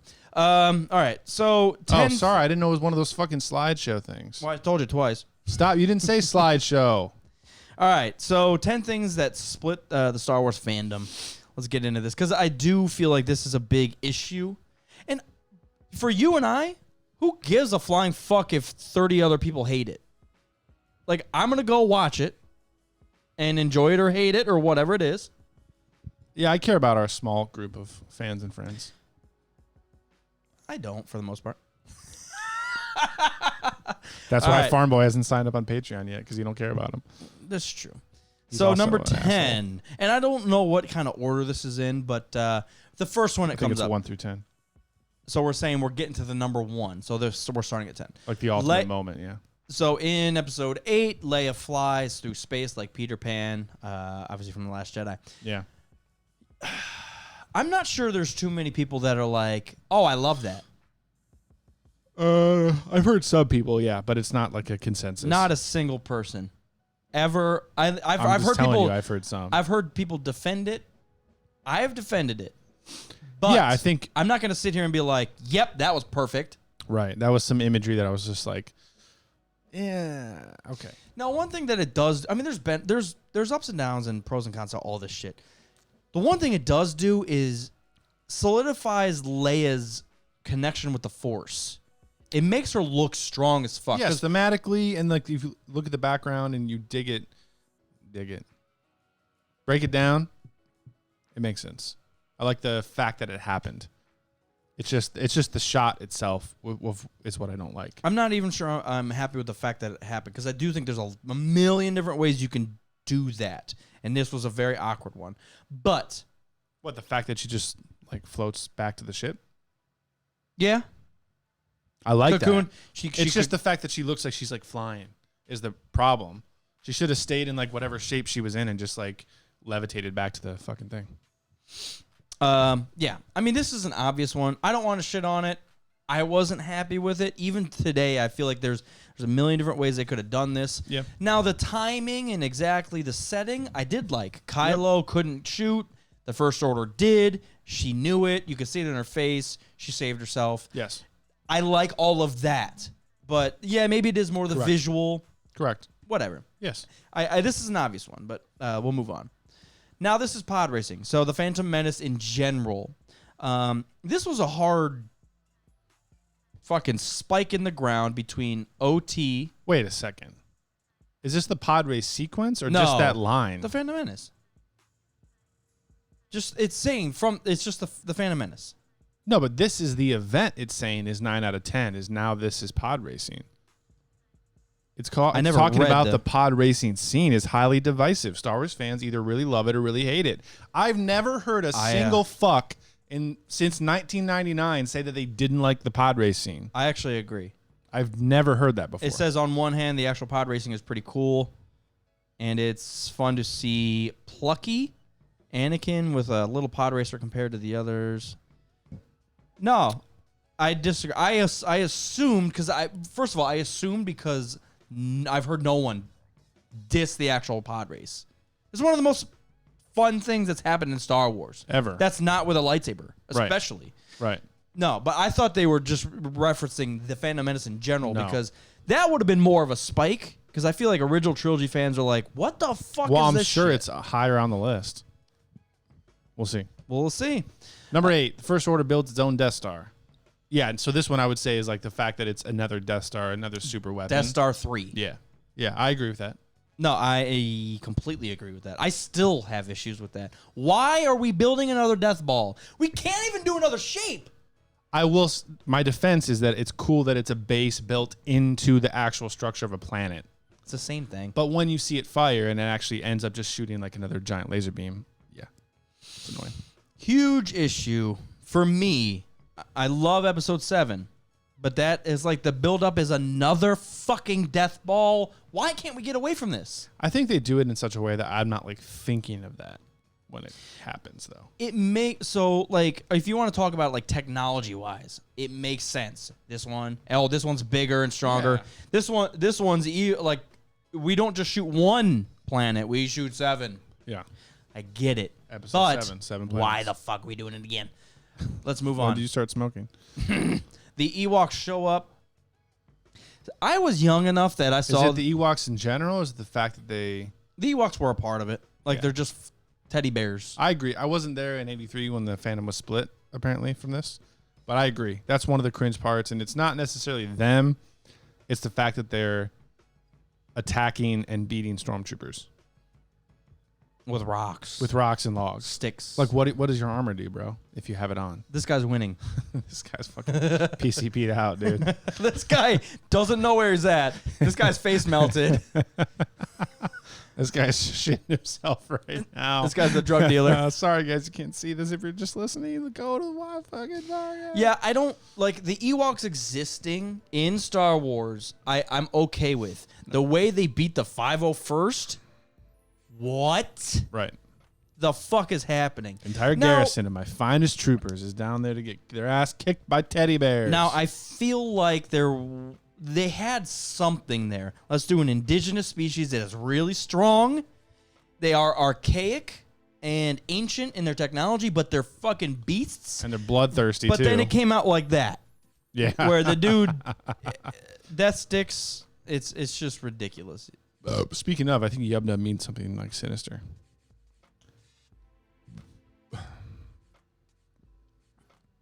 I thought it meant something. Yub Nub? Yeah. It's the title of the their celebration song, but I thought it meant something. Blood of the all of them. Oh yeah, Yub Nub, E Chop, Yub Nub, E Chop, Keening. Yeah, but I think it's translated. Don't you know to, that one by cut Drake? their fucking heads off or something ridiculous. Anyways. Satisfy Blood. All right, number 6. Using CGI to resurrect Peter Cushing. Everybody knows our thoughts about this. They had issues that they did it, not that it came out perfect. No, not true. All the complaints I've heard is that, oh my God, it doesn't look anything like him. I could totally tell it's CGI. Bleh. So that's just trash. The fact that you can tell doesn't mean it's not good. That is as close as you're gonna fucking get. What happens is they know he's dead and he pops up and at first glance they're like, oh my God. And then they're like, wait, he's dead. CGI? Whoa! Yeah. And then they fucking rage and then they're mad about it. I agree. That was one of the most impressive things Star Wars has ever done. I thought he looked better than Carrie. Yeah, the one, all right, yeah, the Carrie one's a little cringe. They should have just showed the back of her hood. I completely 100% agree. Yeah. Why would you even have to do that? Isn't even like, oh, that's Leia. Oh my God. You could even just have a voice actor do her line. Which they did, yeah. But why? Right. But I'm saying without just do the back of her head. Yeah. What does it I bring agree. us? Hope and just hold it up or some weird fucking cinematic shit. No, I think this is one of the biggest risks and the biggest payoff and one of the most impressive things that Star Wars and Industrial Light and Magic has ever done is putting Tarkin back in Rogue One. That was fucking awesome. So fuck you if you don't like it. But do you agree with that? Like, I know you don't agree with the reasoning, but would you agree that this is one of those things that really split? Yeah. I wouldn't put it nearly this high. Yeah, I'd put it number 10. 9. Yeah. 9 or 10. Pod racing wouldn't even be on the fucking list. Well, it's Screen Rant, so what do you expect? I would put the Starkiller base way above that. I agree. Yes, Okay. I agree. We're on the same page here. 5, I don't like sand. It's coarse and rough and irritating. You know, it's obvious. It's everywhere. It's obvious. It's a cringe scene and it's a cringe line. Didn't split the fandom. I don't think it's split the fandom either. Yeah. But I guess what would if you're gonna focus on something, Split the fandom is a nice headline though. what I would focus on instead of saying I don't like sand and really focus on that one goddamn line is Their entire love. the history. script. The script of the prequels was cringy. Like, are you gonna say now this is pod racing is a fucking cringe and put it on a top 10 list? That's cringe itself. I want to. Who's Screen Rant? They want clicks to sell ads. Well, they got my ad. Those Twice, because now I'm pulling it up. Leia tongues her brother. All right, Leia next. makes out with Luke. Actually, I don't know if it split the fandom in 83 or in 80 when this came out. I don't know. you know what's hilarious? I've never thought twice about it. I'm like, oh, wait. Okay. I guess that is thinking twice by definition, but I never Chewie's really... getting that good view over here. He's like, wait, is their tongue or... You know what's hilarious? And what else I was going to say? In this scene, I just watched episode 5. C-3PO runs up to the camera to get a better view during this. Bring it up. Bring it up before we move on. I swear to God, that's the first thing I noticed. I was like, wait, he fucking zooms up to the front. And he's like, wait a second. See them lips, girl. I know in episode 8 they're going to refer to this shit. I better get it on camera. Oh, my God. They start kissing and he just kissing. And he just runs up to the front here. Because after they find him, yeah. Rogue 2. Repeat, really I close. fucked him. Stop. Yep, you're really close there. She looks really thin. It's dangerous for any ships to leave She the looks system cute. until we General validate Riken. That's a good story. I think you just can't bear to let a gorgeous guy like me. He looks like such a dweeb in this whole scene. Oh, I don't man. know where you get your delusions. Laser brain. What do you have, a fucking... Laugh it up, fuzzball. But you didn't see us alone in the South Passage. This is great. You guys are getting free cinema. Feelings for me. You stuck-up, He does look like a fucking halfway idiot. scruffy Dude, Luke looking looks nerd. so bad in this. Who's scruffy looking? Did they ever explain where he got that chin? Must have had pretty God, close He's got a all scar around. on. That hair, dude. Watch C-3PO to the right. Well, I guess you don't know everything about women yet. Oh happening? yeah, I like that shit. He literally ran up to the front. He's like, does anybody else see this shit? He knows. He's got those data banks that it's fucking their brother and sister. Anakin programmed me from his child For incest. to get. All right. I don't know if that's split fandom. I wasn't alive. So That's the craziest. First of all, that's the craziest thing I've ever heard. It's the second film, like 10 minutes in, and you're like, this is trash. What happened to Star Wars? all right, number 3. Completely disagree. Let's go. Number 3. Boba Fett's death. Okay, yeah. But I feel like this is also a thing that's like looking back is huge. When it happened, everyone was probably like, "Oh, this is a new character, so like it's not a big deal." But I guess if you were a huge Star Wars fan, like if we were there at the time, we would have known Boba Fett. We would have seen the holiday special and would have been like, "Who?" Oh, I guess that's true. We would have had 3 fucking years of build up from Empire to Return with toys and all that shit. And all he gets is Boba Fett. Done. Yeah, okay, I can see that. I mean, he has a cool head nod in this to Lando. Hey, I know you're. Hey, and then that's it. No, and they're putting this. My issue is, this is so out of order. Yes, I agree. You take it as just 10 different ones. Because even you said, "Oh, I assume the top fucking 5 are a sequel." What was we saw? Starkiller Base, which is an obvious one, and Boba Fett's death. Yeah. Stop it. Keep going. Number 2, Luke attempts to murder Ben Solo in cold blood. Yeah, the problem with this is like it's split fandom because 50% of the people didn't fucking pay attention. 50% of the fandom want Luke to be perfect. Well, yeah, they have some weird dogma of him being like the whole savior of everything, but also they just didn't pay the fact that they showed the scene 3 times in 3 different perspectives. They just didn't pay attention to what they're actually saying. It's also like even Yoda in the film talks about it. Like failure most of all is the best learning fucking tool. It's the best fucking tool. Use it in your studio. It's like Jedi studio. this might be there. Like and not to say because of this scene, but the vision of where Luke went to where people thought he should have gone really did split the fandom. Because Luke That's was what I would say. I would just say like Luke Skywalker's. he was untouchable. Like Whatever his. What's the fucking word? could do no wrong, bro. I would say for number 2, instead of this specific scene, I would say just Luke's setting or Luke's journey in Last Jedi would be split fandom, not just this scene specifically. Where they went with Luke, yeah. Yeah. All right, ready for number 1? Nope. Let's go. Numero dudo. Greedo shot first. This is actually Yes. really big. I thought this was right. People say Greedo shooting first in movies that aren't Star Wars. I think that makes it pretty public knowledge that this is a bad idea. Like even his head right there. He's chewing bubble gum. Oh man. Yeah, that's a big obvious one. The special editions of all of them. I just hurt my neck trying to do that.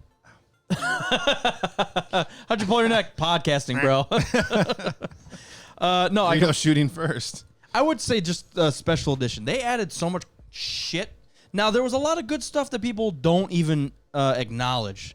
Some of the score stuff, All the audio stuff. the audio stuff, general upgrades. General Grievous. General Grievous he wasn't in it. Special. Not that you know. He's in the Episode back. 4. He's in the background. There was a lot of stuff they added that was like cringe, and it felt extra prequel. Yeah. We'll just put droids flying Well, it was in everywhere, that and you're scene, like, yeah, in that time period. R2, we'll just put rocks in front of him. How did he get in there? Rocks, bro. Rocks. More. He built the rock. He built the rock. It's a hollow projection of the rock. This is really cringy, and I really thought, even like I feel like across the board, all Star Wars fans are like, Greedo, no. what the fuck? It takes so much away from Han being a badass. It just makes no sense. Not a single Star Wars fan says, "No, I'm okay with that." George Lucas. He's not a fan. Maybe. How can I ruin this? How can I ruin my shit? What if he's thinking that? Yeah, I agree with that's number one.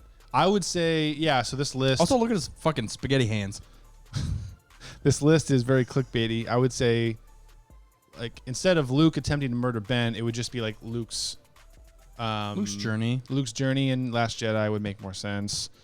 I would say The prequel script. prequel love scenes. Yeah, script, love scenes. I would sure. say like episode 1. Death Ball. Episode 1 should probably be number 1 on this list. It should be number 2.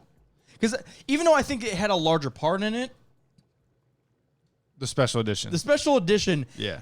people were shut off. They were like, I'm never saying this again. Yeah. Episode 1 was just a different vision for kids. But I'm looking back on people's comments and everything, that definitely split the fuck out of the fandom, which is unfortunate. Isn't it weird that every time a new Star Wars thing comes out, it splits the fandom? God. What is People for kids? people must not like things anymore. It's for kids now. People never. When did people actually do like things? I liked it back when I was a kid. I can't believe that it's for kids now. Looking. All right. Good Day Galaxy Rogue Squadron podcast. Thank you for tuning in. It's been a great show. We're back in the studio. We're gonna dance about it and stop right now. Thank Rural Farm Boy, Fuckertron, and Sam Lewis, and we had the new meet T-Buto. T-Med2. T-Med-Tao. Juntao. Rogue Squadron podcast. You want to give a shout out to the beer and what's coming up? Oh, yeah. So we did spend a lot of time talking about Rise of Skywalker in this episode, and we are about 2 months away from the film. 7 weeks away from the film, which seems pretty crazy. So if you're in Columbus, we're going to do our usual party for premiere night. We will be at Gateway Film Center on Thursday, December 19th for the opening debut of Episode 9, the final fucking Star Wars saga ever, as far as we know. What's the beer? Till 2022. This year's Star Wars collaboration beer is with Platform Brewing. Out of Cleveland and now also Columbus. That's cool that we're doing something with a Cleveland brewery. I know they're out of Columbus now, which just gives us the ability to work with them. But it's cool that we're able to branch out a little bit. Yes. And I don't mean that. I mean that. I don't mean that Columbus doesn't have enough to offer because there's so many fucking great beers around They here. have probably more to offer. There's probably plenty. You know how I feel about Cleveland. I like Cleveland. I dislike sand. That's coursing around your What's the It's beer everywhere. called? The beer is called the Rye of Skywalker. It's going to be a rye IPA. You ever order burgers with like rye bread or like a club sandwich with rye bread? Not burgers, but I fucking love a good like a club sandwich or like a deli sandwich on rye bread. Yeah, I love rye bread. Yep. I had a burger last night. We went to Fido. Nice. Holy shit! And I accidentally ordered Accidentally, give me everything. everything rye, please. They put on a pretzel, and I was like, I don't really want a pretzel. What else do you have? She said rye. I was like, rye. Give it to me. The rye of Skywalker, please. So Rye toast with breakfast is good too. we're gonna have the rye of Skywalker at our premiere for the Rise of Skywalker episode 9. What do they come out like the 14th? It's really early. Said this You said December the 14th? 19th, 9. I thought it was earlier than that. Thursday, December 19th. The real day is the 20th, but you know they do the showings the day before. So Awesome. come hang out if you haven't bought tickets yet. Come hang out at Gateway with us on Thursday night. We'll be partying, having the beer, and if you're in Columbus, you'll be able to find that beer at multiple different movie theaters and board game shops and all that kind of stuff around December and January for the movie to celebrate. So Really, even outside of Columbus. If you guys are just in Ohio and want a spot to go to for some extra True. savagery, and just if you guys are beer fans, fucking have it.